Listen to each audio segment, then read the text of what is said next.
नमस्कार दोस्तों, स्वागत है हमारे चैनल पर। क्या वर्तमान केंद्रीय सरकार जनगणना विशेष रूप से जातिगत जनगणना के प्रति गंभीर है या फिर यह भी एक जुमला ही है? 30 अप्रैल 2025 को केंद्रीय मंत्री अश्विनी वैष्णव ने घोषणा की थी कि आगामी जनगणना जो कोविड-19 की महामारी के कारण 2021 से विलंबित है में 1931 के बाद पहली बार जाति गणना शामिल होगी।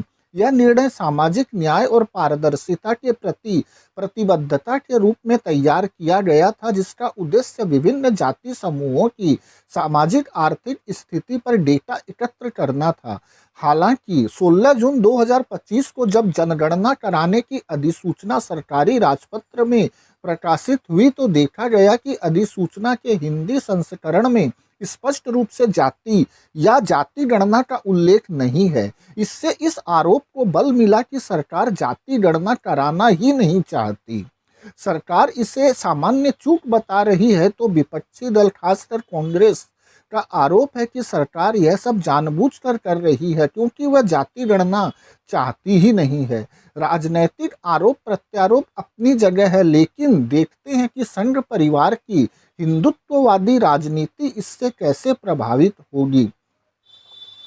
संघ परिवार की राजनीति ब्राह्मणवादी हिंदुत्व की रही है। यह 15% की 85% पर आधिपत्य बनाए रखने की योजना है।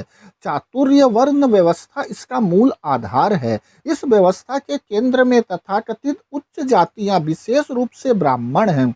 सारे हिंदुत्ववादी ग्रंथ उनके द्वारा ही उन्हें ही केंद्र में रखकर तैयार किए गए हैं।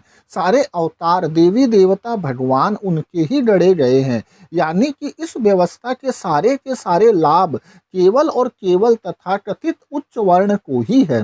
इस व्यवस्था को बनाए रखने की पहली शर्त है कि शूद्र जातियां यानी आज की ओबीसी एससी एसटी की वर्तमान अवस्था को जैसे का तैसा बनाए रखना, उन्हें उनकी वास्तविक दुरावस्था का आभास न होने देना, ब्राह्मणवादी व्यवस्था में उनको चौथा वर्ण बनाए रखना, और यह सब केवल जाति की गणना न होने की सूरत में ही संभव है।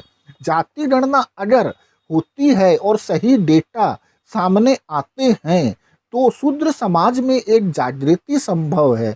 ऐसा होता है तो फिर उसी के अनुपात में प्रतिनिधित्व की मांग जोर पकड़ेगी, जो कि वर्तमान में काफी कम है। और इन सबका कुल मिलाकर नतीजा ये होगा कि जिस ब्राह्मणवादी सामंतवादी व्यवस्था को संघ परिवार पिछले 100 वर्षों से और ब्राह्मण पिछले 1000 वर्षों से चलाए रखने को प्रयासरत है, सबका जनाजा निकल जाएगा।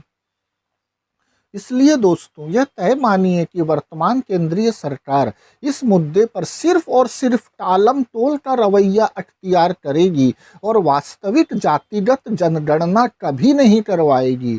खुद अपने पैरों पर कुल्हाड़ी कोई मारता है भला? धन्यवाद।